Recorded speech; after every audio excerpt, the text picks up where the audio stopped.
তুর পাহাড়ের উপর হযরত মুসা আলাইহিস সালামের সাথে মহান আল্লাহ তাআলার প্রায় কথা হতো। এমন একটি দিন মুসা নবীর সাথে আল্লাহ তাআলার কথা হচ্ছিল।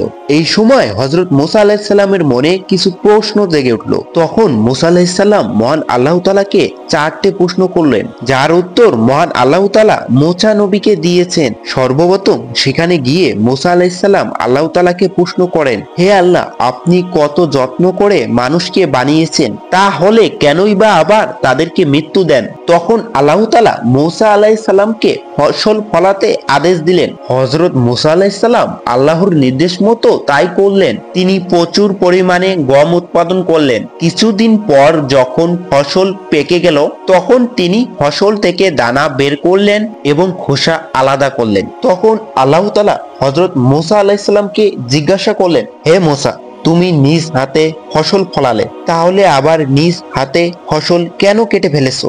আর ফসল যখন কেটেই ফেলেছো, তাহলে এই ফসলের খোসা আলাদা কেন করেছো? তখন জবাবে হযরত মুসা আলাইহিস সালাম বললেন, যদি ফসল খোসা থেকে আলাদা না করি, তাহলে তো আমি খেতে পারবো না। আল্লাহ তাআলা জিজ্ঞেস করলেন, তুমি এই পদ্ধতি কোথায় শিখেছো? মুসা আলাইহিস সালাম বললেন, আপনার কাছ থেকে শিখেছি হে আল্লাহ। তখন আল্লাহ তাআলা বললেন, আমি তোমাদের যা শিখিয়েছি তা নিজে কেন ব্যবহার করব না?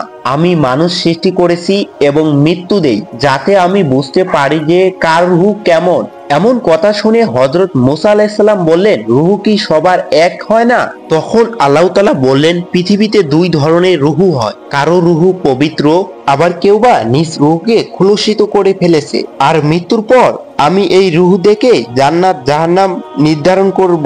তুমি যেমন গম থেকে খোসা আলাদা করো, আমি তেমনি অপবিত্র থেকে পবিত্র রূহ আলাদা করে ফেলি। তুমি যেমন নির্ধারিত সময় পরে ফসল উত্তোলন করো, আমিও ঠিক তেমনি নির্ধারিত সময়ের পর রূহ থেকে দেহ আলাদা করে ফেলি। মৃত্যু তোমাদের কাছে কষ্টের কারণ হলেও এটি ন্যায়পরায়ণ আদম সন্তানের জন্য পুরস্কার পাওয়ার একমাত্র মাধ্যম, আর নেককার ও বদকার লোকেদের প্রতিদান দেওয়ার জন্য একমাত্র মাধ্যম।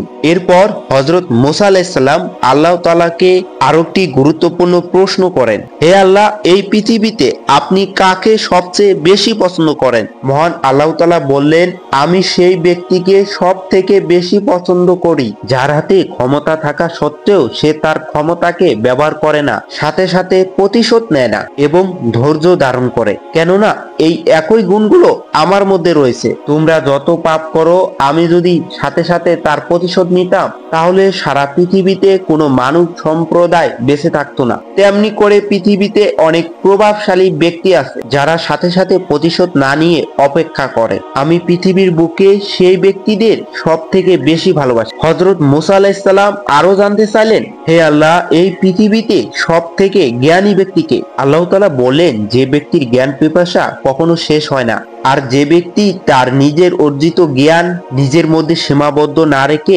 আল্লাহর সন্তুষ্টর জন্য তা মানুষের মধ্যে বিলিয়ে দেয়, সেই আমার কাছে শ্রেষ্ঠ জ্ঞানী। হযরত মুসা আলাইহিস সালাম আল্লাহর কাছে আরো জানতে চাইলেন, হে আল্লাহ, এই পৃথিবীতে সব থেকে ধনী ব্যক্তিকে? আল্লাহ তাআলা বললেন, এই পৃথিবীতে সেই ব্যক্তি সব থেকে ধনী, তার নিজের কাছে যতটুকু আছে তা নিয়ে সন্তুষ্ট থাকে, অর্থাৎ আরো চাই, হায় হতাশ না করে যতটুকু আছে তাই নিয়ে আল্লাহর দরবারে সন্তুষ্টি কামনা করে, সেই ব্যক্তি সব থেকে ধনী। সুবহানাল্লাহ।